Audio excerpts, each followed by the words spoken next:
Al-halqu berarti mencukur rambut. Maksudnya mencukur rambut bayi saat dia lahir, untuk rambut yang pertama kali. Mencukur rambut Ananda saat dia lahir, untuk rambut yang pertama kali tumbuh, itu dikenal di dalam terminologi hukum Islam dengan sebutan al-halqu. Satu kata yang terambil dari akar kata halaqa yahluqu halqan, dan kata bendanya atau masdarnya adalah al-halqu, yang berarti mencukur rambut. Maksudnya rambut bayi. Nah, patut diberi garis bawah di sini bahwa al-halqu itu mencukur rambut yang tumbuh di kepala. Karena banyak bulu dan rambut yang tumbuh di luar atau selain di wilayah kepala. Nah, mitra sekalian yang dirahmati oleh Allah Subhanahu wa taala, di dalam dunia sains, khususnya di dalam kajian tentang biologi, rambut pertama sang bayi Ananda yang pertama kali itu namanya dikenal dengan istilah velus. Velus itu rambut pertama bayi saat dia lahir. Nah, yang disunnahkan untuk dicukur itu, bahkan sampai dicukur habis, istilah kita dikunduli, itu adalah rambut velus ini, rambut yang tumbuh pertama kali pada si bayi. Nah, secara medis dan secara sains, velus ini, mitra sekalian, sebenarnya akan rontok pada waktunya, yaitu akan rontok, akan habis di bulan-bulan pertama si bayi. Jadi pada akhirnya akan patah, tumbuh berganti. Nah, oleh karena itu, maka berkenaan dengan velus ini, supaya pertumbuhan rambut yang menggantikannya lebih baik dan kotoran atau semacam pemicu penyakit yang dilantarankan oleh rambut yang pertama kali dan yang hinggap, partikel atau molekul atau unsur apa saja yang tumbuh di kepala bayi itu, ya seyogianya dibersihin, seyogianya dibersihkan. Dan syariat masuk untuk memberikan panduan bagaimana orang tua didorong dan diarahkan untuk ambil bagian pada tanggung jawab untuk menjamin kebersihan kepala, khususnya berkenaan dengan rambut pada saat Ananda sang bayi itu dilahirkan, untuk rambut yang pertama kali tumbuh dari sang bayi secara alamiah, dan itu dikenal dengan velus tadi. Nah, mitra sekalian yang dirahmati oleh Allah Subhanahu wa taala, kita tahu bahwa berkenaan dengan mencukur rambut sang bayi ini, Ananda tercinta ini, panduan medis itu sudah cukup rinci dan populer di masyarakat, menjadi pengetahuan sehari-hari. Karena kegiatan ini pun sudah sangat masyhur dan populer di kalangan masyarakat Islam, di kalangan keluarga muslim pada umumnya. Setiap keluarga tatkala dia dianugerahi kepercayaan oleh Allah dengan lahir dan hadirnya Ananda tercinta, maka al-halqu ini atau mencukur rambut sang bayi ini biasa dilakukan bahkan di kalangan masyarakat kita pun. Nah, yang pertama perlu dipahami bahwa mencukur rambut sang bayi ini, pada saat rambutnya itu dicukur, si pencukur dan bahkan ayahanda dan ibundanya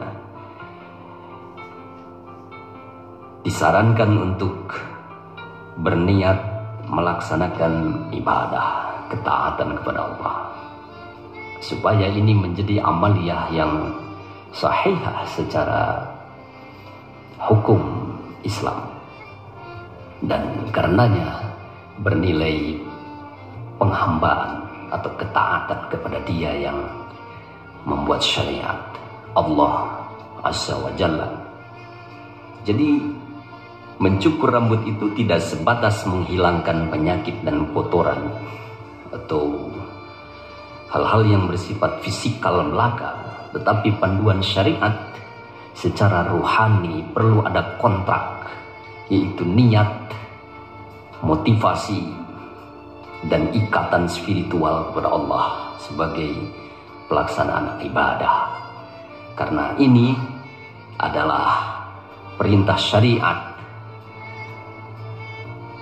Yang kedua, ketahuilah bahwa karena ini adalah bagian yang tak terpisahkan dari syariah, dari panduan hukum Islam, mitra sekalian, dia memiliki hukum atau kedudukan hukum yang tentu menurut pandangan Islam. Hukum al-halqu menurut pandangan hukum Islam adalah sunnah muakkadah. Artinya sangat dianjurkan. Dia berpahala jika dilakukan, dan melakukan ini sangat ditekankan. Jadi bukan sebatas anjuran syariat atau anjuran agama semata-mata yang biasa, tetapi anjuran yang ditekankan, anjuran yang luar biasa, tetapi bukan satu kewajiban. Nah, oleh karena itu betapa pentingnya syariat ini memandang al-halqu, betapa al-halqu itu diposisikan pada posisi yang tinggi, hampir mendekati wajib. Apa dalil syar'inya berkenaan dengan al-halqu ini? Sepakat para ulama bahwa dalil yang sharih dan secara eksplisit atau secara langsung menegaskan tugas untuk melakukan al-halqu bagi ayahanda dan ibunda terhadap ananda tercinta sang bayi itu adalah sebuah hadis yang diriwayatkan oleh Imam At-Tirmidzi sebagaimana termaktub di dalam Sahih At-Tirmidzi. Al-gulamu murtahinun bi'aqiqatih yudbahu anhu yawma sabi'i wa yusamma wa yuhlaqu ra'su. Hadis ini diriwayatkan oleh Imam At-Tirmidzi. Lapan wa yuhlaqu ra'suhu itu adalah agar ayahanda dan ibunda itu mencukur rambut sang bayi.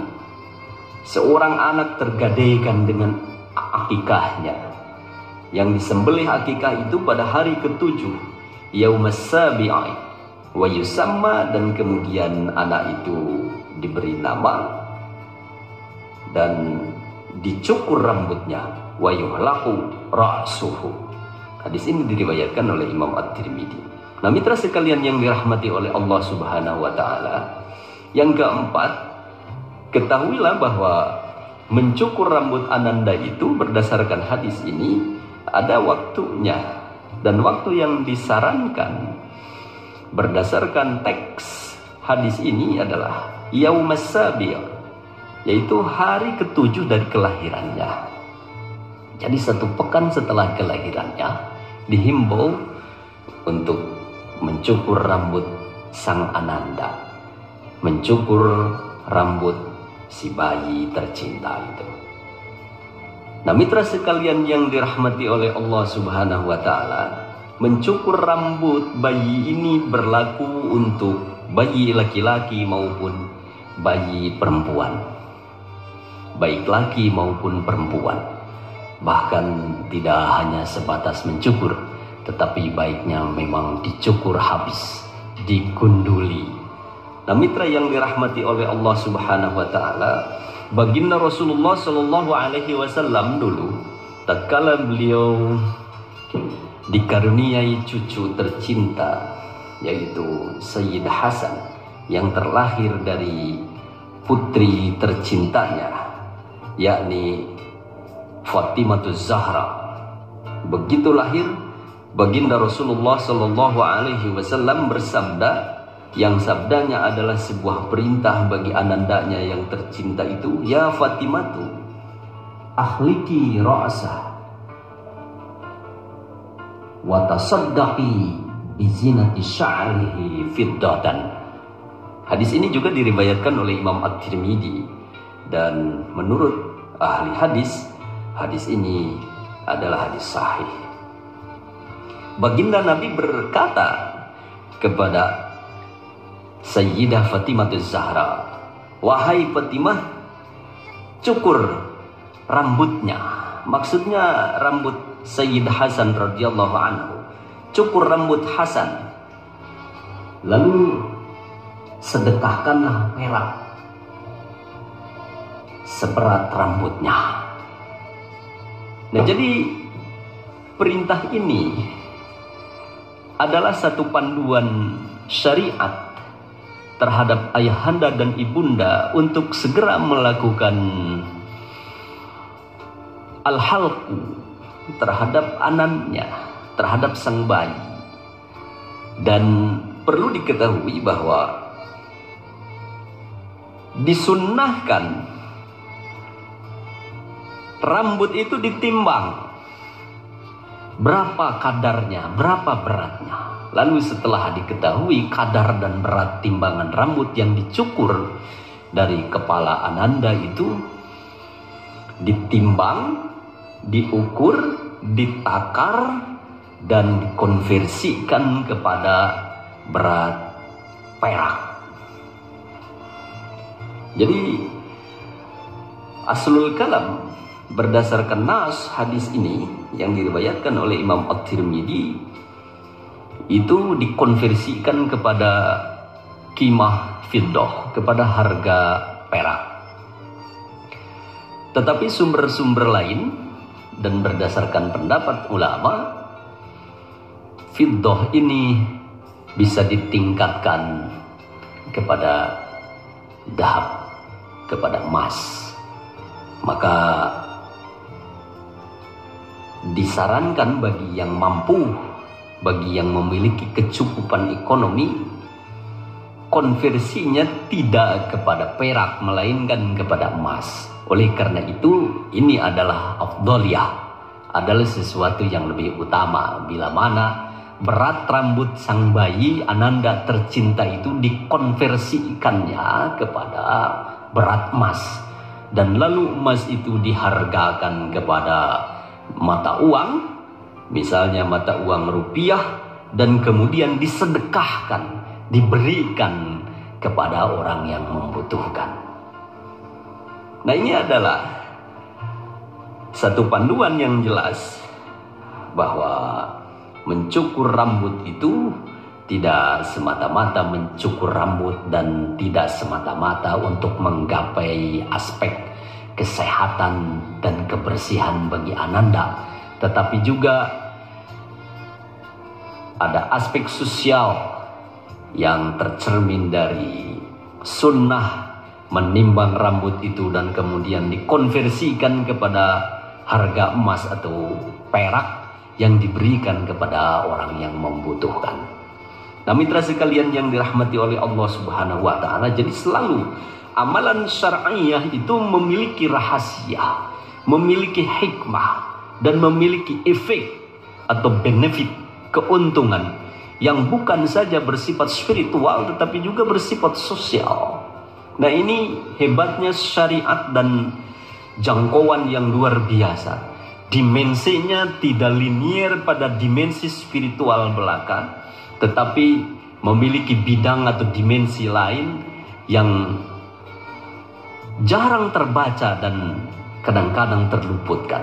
Pada Al-Halqu saja, pada kasus ini, aspek sosialnya ternyata muncul, hadir, dan menjadi semacam hentakan religius untuk kita membangun satu kesadaran dan keinsafan sosial di dalamnya.